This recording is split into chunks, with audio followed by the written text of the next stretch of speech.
Selamat datang kembali. Hari ini kita bakal bongkar rahasia dapurnya perusahaan-perusahaan paling sukses di dunia.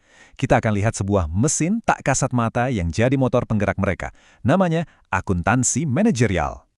Pernah kepikiran nggak sih gimana caranya perusahaan raksasa tiba-tiba mutusin buat bikin produk baru atau bahkan masuk ke pasar yang sama sekali beda?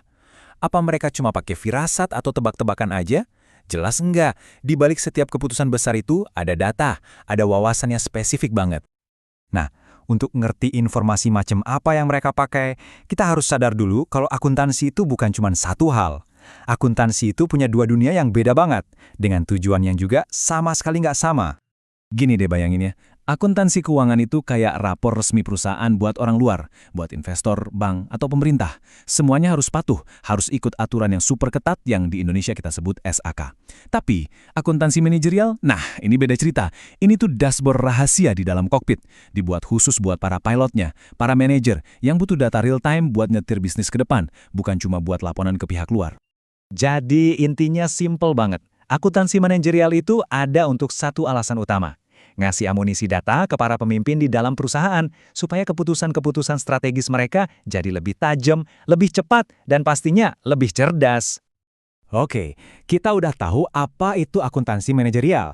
Sekarang pertanyaannya, gimana cara kerjanya? Akuntansi manajerial modern itu nggak polosan loh. Mereka pakai berbagai perangkat dan teknik yang canggih banget buat mencapai tujuannya. Kita mulai dari yang pertama, just in time atau JIT. Coba bayangin pabrik mobil di mana setiap baut dan mur datang persis di detik saat akan dipasang. Nggak perlu lagi gudang raksasa buat nyimpen barang. Hasilnya, efisien banget. Pemborosan ditekan habis-habisan dan perusahaannya jadi super lincah buat ngerespons maunya pasar. Nah, dari JIT, kita kenalan sama saudaranya, Lean Manufacturing. Filosofinya simple tapi kuat banget. Ciptakan nilai lebih buat pelanggan dengan sumber daya yang lebih sedikit. Setiap proses, setiap bahan, setiap detik yang nggak nambah nilai buat pelanggan, itu dianggap sampah dan harus dibuang. Tapi, gimana manajer bisa yakin kalau semua upaya efisiensi itu beneran berhasil? Disinilah balance scorecard masuk. Ini bukan sekedar rapor nilai keuangan, anggap aja ini kayak medical check-up lengkap buat perusahaan. Nggak cuma lihat profit, tapi juga ngukur kepuasan pelanggan, kelancaran proses internal, sampai seberapa inovatif timnya. Jadi manajer dapat pandangan 360 derajat soal kesehatan perusahaannya. Semua teknik canggih yang barusan kita bahas, JIT, Lean, Balance Scorecard, semuanya itu berdiri di atas satu fondasi yang sama. Semuanya bergantung pada pemahaman yang mendalam tentang satu bahasa universal dalam bisnis, yaitu bahasa biaya. Dalam bahasa biaya ini ada dua kata yang wajib banget dikuasai. Pertama, biaya tetap. Pikirin aja sewa gedung pabrik. Mau produksi 1.000 unit atau nggak sama sekali, sewanya ya tetap harus dibayar kan? Kedua, ada biaya variabel. Contohnya bahan baku. Makin banyak yang diproduksi, ya makin tinggi biayanya. Nah, bisa ngebedain dua hal ini aja, itu udah jadi kunci buat ngebuka hampir semua pintu keputusan bisnis yang penting.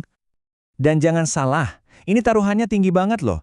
Salah prediksi atau salah kelola biaya itu bukan cuma bikin laporan keuangan jadi merah. Ini bisa jadi penentu antara perusahaan bisa bertahan atau malah bangkrut.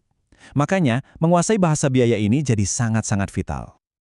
Jadi, gimana semua potongan puzzle ini, perangkat modern dan pemahaman soal biaya, akhirnya disatuin sama manajemen buat menjalankan perusahaan sehari-hari?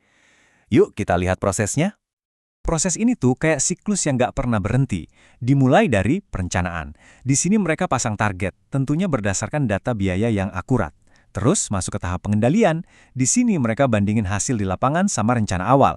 Apa yang berhasil, apa yang gagal. Dan puncaknya adalah pengambilan keputusan. Berdasarkan semua evaluasi tadi, mereka memilih langkah terbaik selanjutnya. Akuntansi manajerial inilah yang jadi bahan bakar biar mesin ini terus berputar.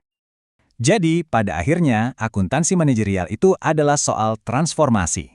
Ini bukan sekedar tumpukan angka dalam laporan. Ini adalah proses mengubah data mentah yang berantakan menjadi sebuah kompas internal.